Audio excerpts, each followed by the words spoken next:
প্রিয় শিক্ষার্থী বন্ধুরা, সবাইকে আমাদের ক্লাসরুমে স্বাগতম।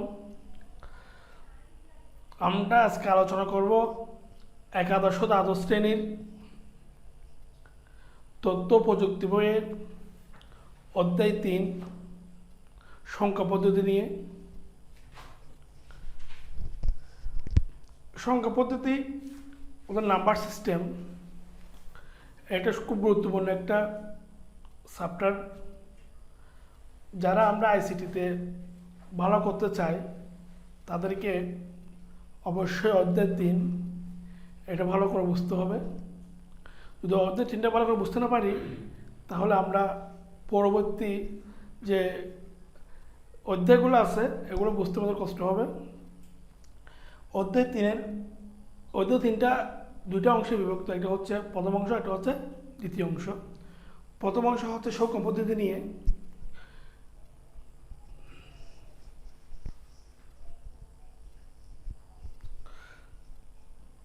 এখন আমরা প্রথমে দেখব সংখ্যা পদ্ধতি কি, সংখ্যা পদ্ধতি কাকে বলে।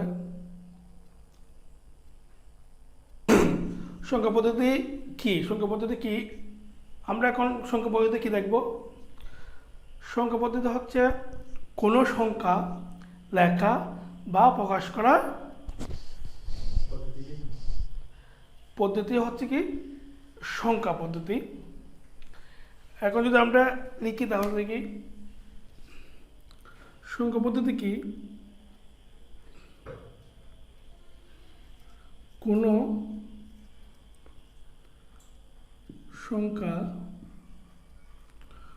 সংখ্যা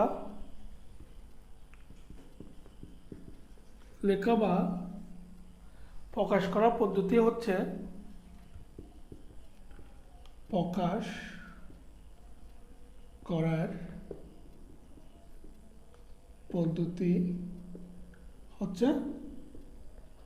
সংখ্যা পদ্ধতি। হ্যাঁ, কোন সংখ্যা লেখা বা প্রকাশ করার পদ্ধতি হচ্ছে কি সংখ্যা পদ্ধতি। তাহলে আমরা কি এখন সংখ্যা পদ্ধতি কাকে বলে বলতে পারবো? আশা করি বলতে পারবো। কোনো সংখ্যা লেখা বা প্রকাশ করার পদ্ধতি হচ্ছে কি সংখ্যা পদ্ধতি। ঠিক আছে, বোঝা যাচ্ছে তো? আচ্ছা, এখন সংখ্যাটা কি, ঠিক না? আমি বললাম তো কি কোনো সংখ্যা লেখা বা প্রকাশের পদ্ধতি হচ্ছে সংখ্যা পদ্ধতি। এখন প্রশ্নের সংখ্যাটা কি হতে পারে? প্রশ্নের সংখ্যাটা কি? সংখ্যা কি কেউ জানি বলতে পারবো আমরা? সংখ্যা হচ্ছে জিনিসটা কি, সংখ্যা জিনিসটা কি আমাদের দেখতে হবে। সংখ্যাটা যদি না বুঝি তাহলে আমরা কি এটা বুঝবো? আশা করি ভালো করে বুঝতে পারবো না। বলছে কোনো সংখ্যা লেখা বা প্রকাশ করার পদ্ধতি হচ্ছে কি সংখ্যা পদ্ধতি। এখন সংখ্যাটা কি? কোনো সংখ্যা হচ্ছে আমরা যে কাজ করবো এটা সাংকেতিক চিহ্ন আমরা ব্যবহার করবো না। হ্যাঁ, সাংকেতিক চিহ্ন ব্যবহার করতে হবে না। একটা আমরা কেন জানি, কোনো সংখ্যা প্রকাশ করার জন্য কি কোনো সংখ্যা প্রকাশ করার জন্য যেসব সাংকেতিক চিহ্ন বা মৌলিক চিহ্ন কি করা হয়, ব্যবহার করা হয়, তাকে কি বলে? তাকে অঙ্ক বলে। বোঝা যাচ্ছে? এখন কি বুঝতে পারছি আমরা সংখ্যাটা কি? এই সংখ্যাটা প্রকাশ করার জন্য আমরা যে সাংকেতিক চিহ্ন বা মৌলিক চিহ্ন কি করব, ব্যবহার করব, ওটা হচ্ছে কি একটা অঙ্ক। এটা কি হতে পারে? 0, 1, 2, 3, 4, 5 হতে পারে না? এগুলো সব একটা সংখ্যা না? এই সংখ্যাটা আমরা কেমন চিনতেছি? একটা চিহ্ন তো চিনতেছি নাকি? 0টা কীরকম, 1টা কীরকম, বা 1টি কীরকম, 2টা কীরকম, 3টা কীরকম, 4টা কীরকম, 5টা কীরকম, এটা একটা সাংকেতিক চিহ্ন আছে না? চিহ্ন থাকলে আমরা কি চিনতে পারতাম? এগুলা চিনতে পারতাম না। তাহলে কোনো সংখ্যা প্রকাশ করার জন্য যেসব সাংকেতিক চিহ্ন বা কি মৌলিক চিহ্ন ব্যবহার করা হয় ওটা হচ্ছে একটা অঙ্ক, ঠিক না? তাহলে আমরা চিহ্নের মধ্যে বুঝতে পারতেছি এটা একটা সংখ্যা, কোনটা 1, কোনটা 2, কোনটা 3, কোনটা 4, বুঝতে পারতেছি? বুঝে গেছে? ওকে, তাহলে এরপরে আসা যাক সংখ্যা পদ্ধতি কত ধরনের কত প্রকার, ঠিক না? সংখ্যা পদ্ধতিকে আবার কি করছে, একটা হচ্ছে অস্থানিক পদ্ধতি, একটা কি অস্থানিক পদ্ধতি নন পজিশনাল সিস্টেম, আর একটা হচ্ছে কি স্থানিক পদ্ধতি পজিশনাল সিস্টেম। বুঝা গেছে? একটা হচ্ছে কি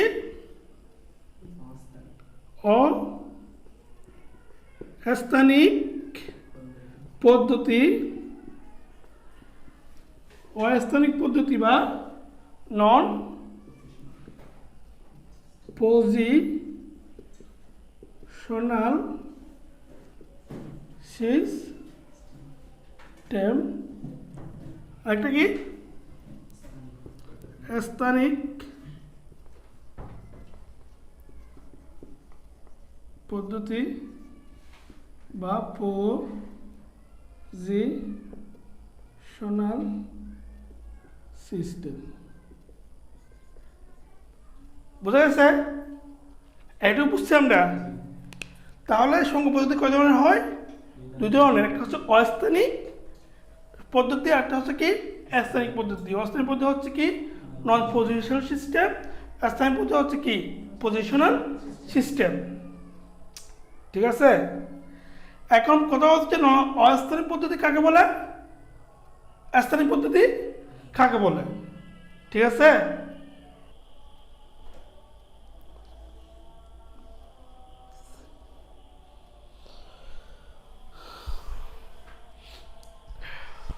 দেখবো এখন অস্থানিক পদ্ধতি। অস্থানিক পদ্ধতি হচ্ছে নন পজিশনাল সিস্টেম। এখন অস্থানিক পদ্ধতি কাকে বলে? অস্থানিক পদ্ধতি যে পদ্ধতিতে সংখ্যার মান অবস্থানের উপর কি করে না, নির্ভর করে না, তাকে অস্থানিক পদ্ধতি বলে। তাহলে আপনাকে বুঝতেছি কথাটা।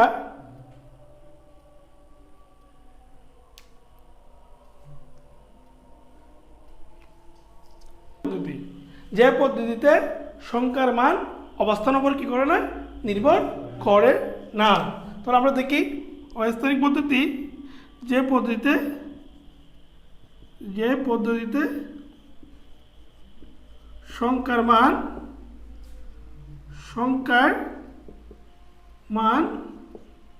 অবস্থানের উপরে সংখ্যার অবস্থানের উপর কি করে না, অবস্থানের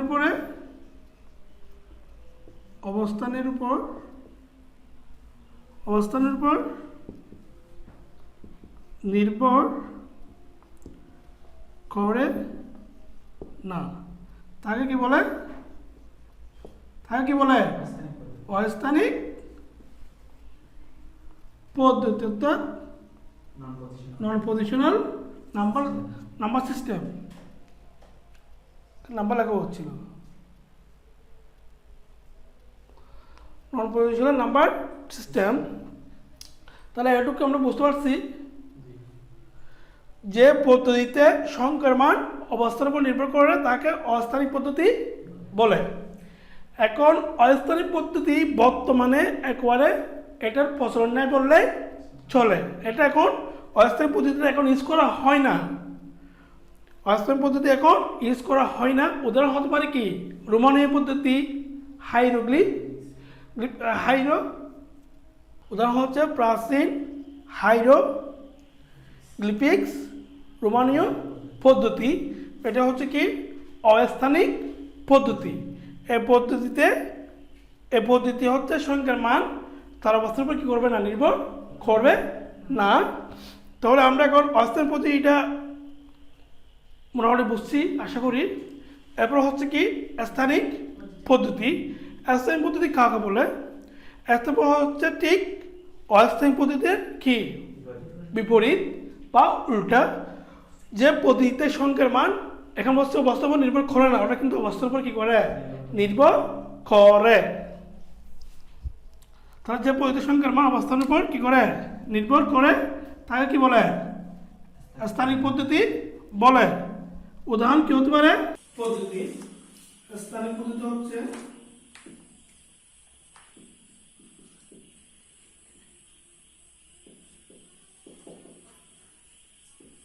স্থানিক পদ্ধতি কাকে বলে? যে পদ্ধতিতে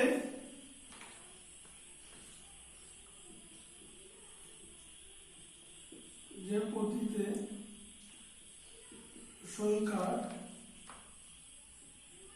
মান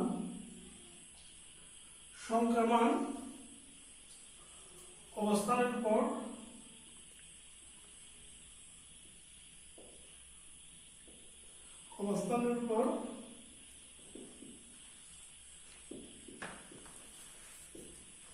নির্ভর,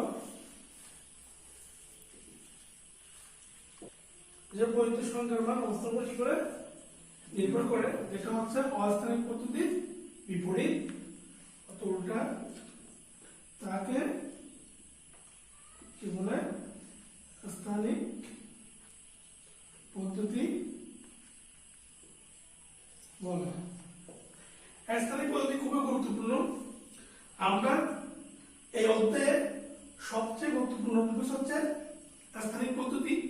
যদি আমরা স্থানিক পদ্ধতি ভালো করে বুঝি তাহলে কি করতে পারবো? তাহলে এখানে যে অঙ্কগুলো আছে সহজে এগুলো সমাধান করতে পারবো। তাহলে আমরা এখন অস্থানিক পদ্ধতি কি জানলাম, স্থানিক পদ্ধতি কি জানলাম। স্থানিক পদ্ধতির উদাহরণটা কি হতে পারে? এক্সাম্পল হতে পারে কি?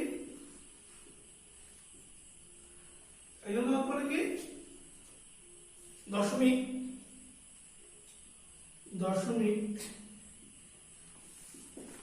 তারপর হচ্ছে কি? এখন উদাহরণ হতে পারে কি? দশমিক।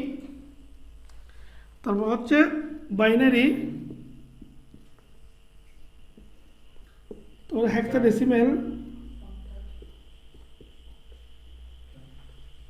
তারপর হচ্ছে অক্টাল।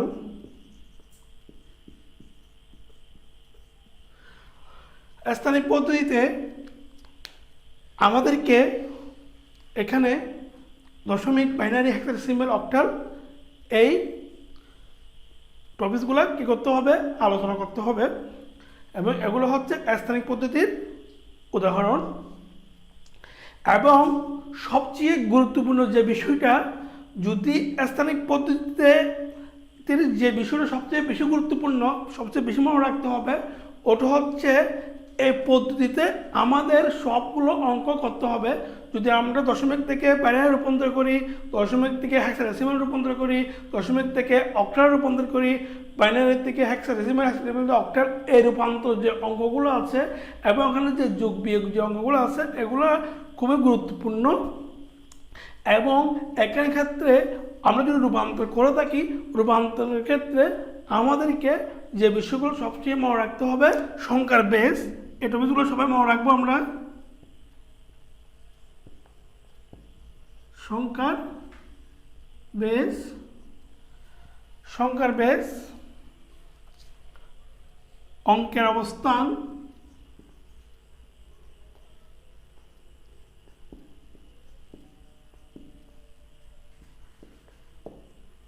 এবং রেডিক্স পয়েন্ট, এই তিনটে টপিকস খুব বেশি গুরুত্বপূর্ণ। কার ক্ষেত্রে? স্থানিক পদ্ধতির ক্ষেত্রে সংখ্যার বেস, অঙ্কের অবস্থান এবং কি রেডিক্স পয়েন্ট, এই তিনটে টপিকস যদি আমরা ভালো করে জানি, ভালো করে বুঝতে পারি, তাহলে এই অধ্যায়ের ম্যাথগুলো আমরা সহজেই করতে পারবো। রূপান্তরের যে ম্যাথগুলো আছে এগুলো সহজে আমরা সলভ করতে পারবো যদি আমরা এই বিষয়গুলো খুবই মনোযোগ সহকারে দেখে মনে রাখি। ঠিক আছে? তাহলে এখানে যদি আমরা দেখি রেডিক্স পয়েন্টে কি, যদি আমরা একটু দেখি,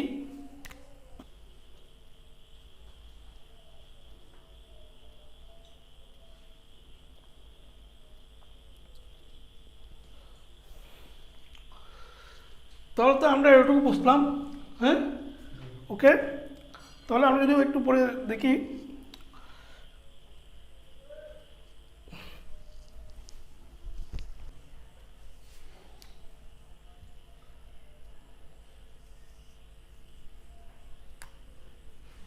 যদি আমরা একটা দেখি 0.24,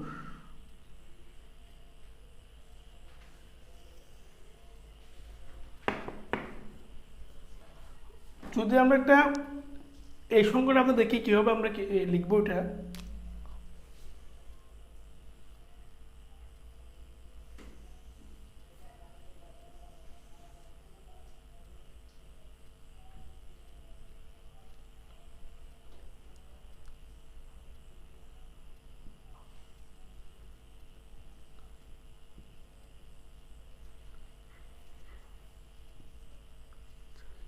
তাহলে আমরা এটা সংখ্যাটাকে লিখলাম।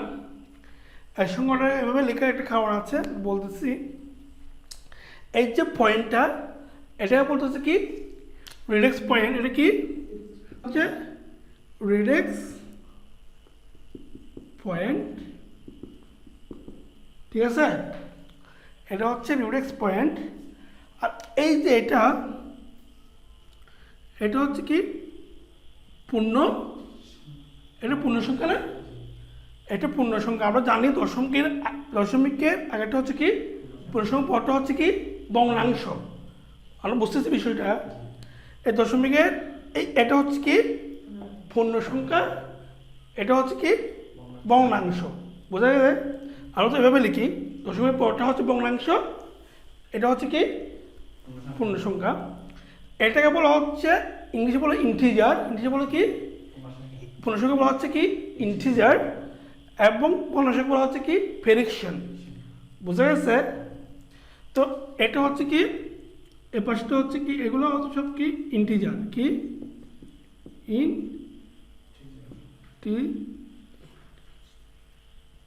ইন্টিজার, এটা হচ্ছে কি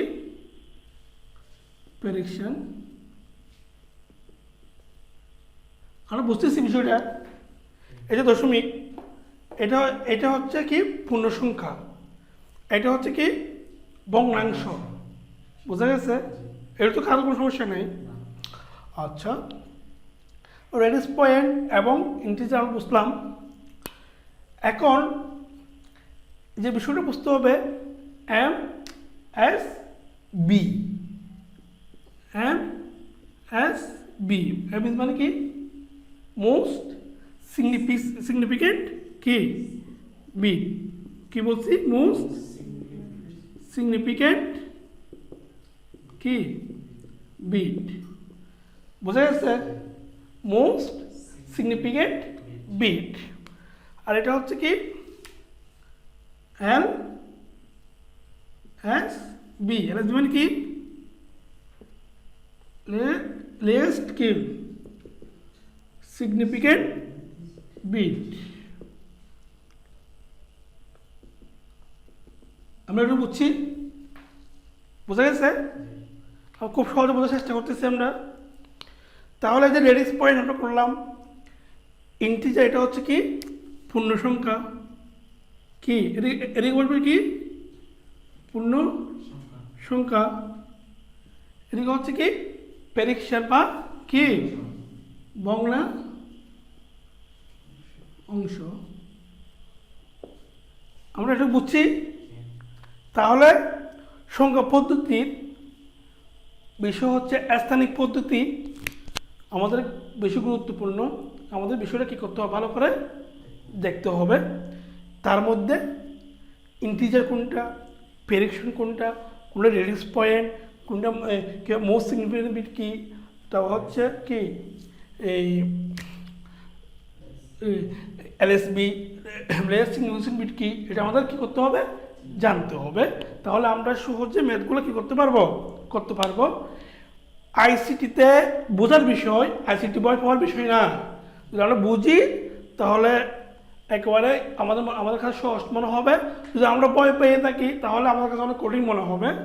সুতরাং আমরা আশা করব সবাই ভালো এটুকু আমরা বুঝছি, ঠিক না? তার সংখ্যা পদ্ধতি কী আমরা জানলাম, সংখ্যা পদ্ধতি কয়জন তা জানলাম, এবং সংখ্যা পদ্ধতি কয়জন জানার পর স্থানীয় পদ্ধতি কী, অস্থানীয় পদ্ধতি কী তা জানলাম। স্থানীয় পদ্ধতি খুবই গুরুত্বপূর্ণ একটা টপিক্স, এটা জানলাম যদি ম্যাথগুলো আমরা করতে যাই, ঠিক আছে? তাহলে আমরা এখন দেখব সংখ্যা পদ্ধতির যে বিশুদ্ধ টার্মসগুলো আছে এগুলো বলতে হচ্ছে কি দশমিক, কি দশমিক, তারপর হচ্ছে বাইনারি, তারপর হচ্ছে দশমিক, বাইনারি, অক্টাল, তারপর হচ্ছে হেক্সা ডেসিমেল। বুঝা গেছে? তাহলে সংখ্যা পদ্ধতিতে আমরা দেখতে পাচ্ছি সংখ্যা পদ্ধতির যে স্থায়ী পদ্ধতি তার মধ্যে হচ্ছে কি দশমিক, বাইনারি, অক্টাল, হেক্সা ডেসিমেল।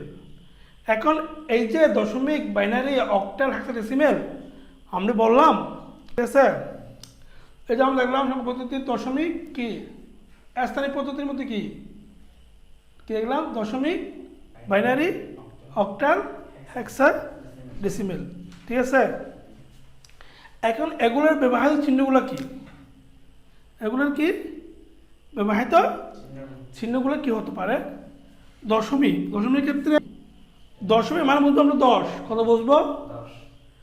দশমিক মানে আমরা কত বুঝবো? 10। তাহলে এটার ব্যবহার চিহ্ন হচ্ছে 0, 1, 2, 3, 4, 5, 6, 7, 8, 9। এখানে 0 থেকে 9 পর্যন্ত তাহলে কয়টা সংখ্যা হয়? 10টা। তাহলে দশমিক বলতে কি বলা হবে? 0 থেকে 9 পর্যন্ত। এবং এটার বেস হচ্ছে কত? 10। বেস কত হবে? এখানে হবে ব্যবহৃত কি চিহ্ন সমূহ। ওকে, এখানে হচ্ছে কি বেস বা কি বৃত্তি। ঠিক আছে, বেস হচ্ছে ইংরেজিতে, বাংলা হচ্ছে কি বৃত্তি। বুঝতে পারছি আমরা? তাহলে দশমিকটা বুঝলাম আমরা 0, 1, 2, 3, 4, 5, 6, 7, 8, 0 থেকে শুরু হয়েছে, সেজন্য কত পর্যন্ত হবে? 9 পর্যন্ত। বোঝা গেছে? এরপর হচ্ছে কি বাইনারি হচ্ছে 0 আর 1। তাহলে বেস কত হবে? 2। বাইনারি মানে বুঝবো আমরা কত? 0 আর 1। আমরা যে কম্পিউটার ইউজ করি, কম্পিউটার 0 আর 1 ছাড়া কিছু বুঝেও না, শুনেও না। সে কি করবে? কম্পিউটার 0 আর 1 ছাড়া কাকে চিনেও না, সে চিনে কাকে? 0 আর কাকে?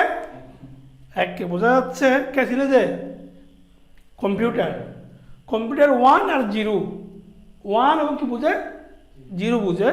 সে 1 আর 0 ছাড়া অন্য কিছু বুঝেও না, শুনেও না। বুঝতেছেন বিষয়গুলা?